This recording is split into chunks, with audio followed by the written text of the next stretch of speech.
Pixar buried a Studio Ghibli co-production deal that would have changed everything, and the reason they killed it is something they never wanted you to know.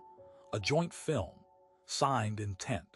Two of the greatest animation studios on Earth agreeing to make something together. It existed. It was real. And then Disney made it disappear. This wasn't just a movie.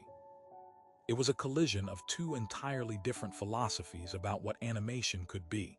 Pixar's technology-first storytelling meeting Ghibli's hand-drawn, quietly devastating emotional truth, and the result would have redefined the medium. You were never supposed to hear about this deal, because the real reason it died reveals something corrosive about how Disney actually runs Pixar. To understand what was lost, you have to go back to 1996. That's when Disney signed a North American distribution agreement with Studio Ghibli, a landmark deal that brought Princess Mononoke, Spirited Away, and Howl's Moving Castle to American audiences. The public face of that agreement was a genuine friendship between two men who genuinely admired each other's work. John Lasseter, Pixar's co-founder and later Disney's chief creative officer, and Hayao Miyazaki, Ghibli's legendary director. This wasn't corporate diplomacy. Miyazaki sent Lasseter a hand-forged replica of the sword from Nausicaa as a personal gift. When Spirited Away won the Academy Award for Best Animated Feature in 2003, the first anime film in history to win that award, Lasseter reportedly wept in the audience. That friendship between two creative visionaries planted a seed that, for one brief window in 2011 and 2012, nearly became something historic. By 2011, Disney's distribution deal with Ghibli was expiring. GKIDS, an independent specialty distributor, was taking over North American rights. On the surface, it looked like an amicable handoff. Behind closed doors, something far more significant was being negotiated.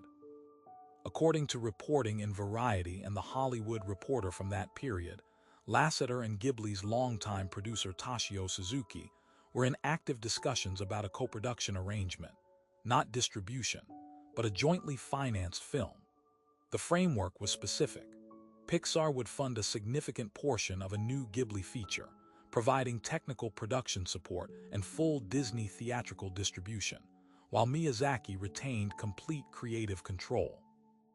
Budget discussions, per sources close to the negotiations, reached into the $60 million range. $60 million for a Miyazaki film made with Pixar's full resources behind it. Miyazaki, who had been signaling a slower production pace, was reportedly open to a project at that scale. The deal had a shape. It had momentum. Then it didn't.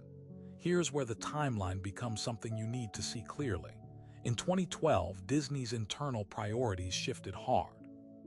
Bob Iger was driving the studio toward franchise architecture, sequels, universe building, intellectual property that could sustain theme parks and merchandise lines for decades.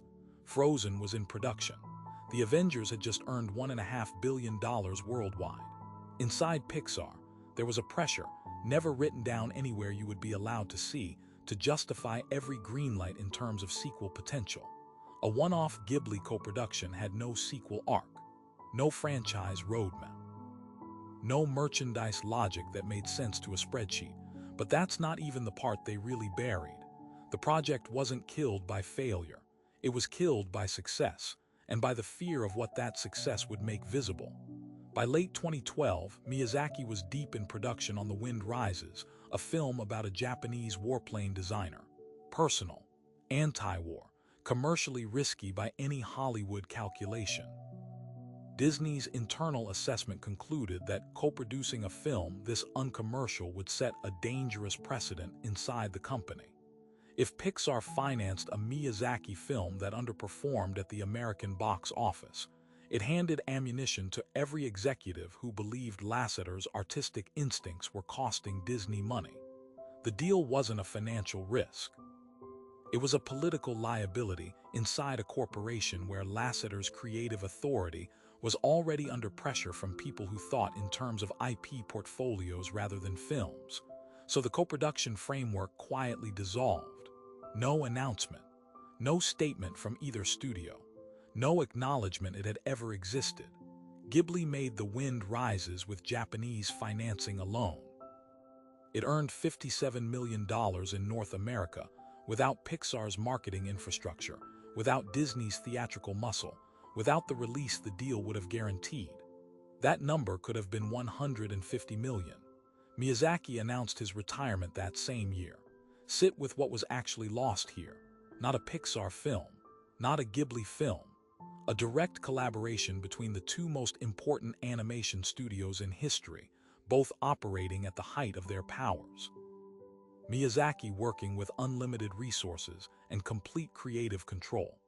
Pixar holding a mandate to make something that didn't need a sequel to justify its existence. That film would have permanently altered what American audiences believed animation was allowed to be. It would have told an entire generation of animators that commercial cinema and genuine artistry didn't have to be enemies.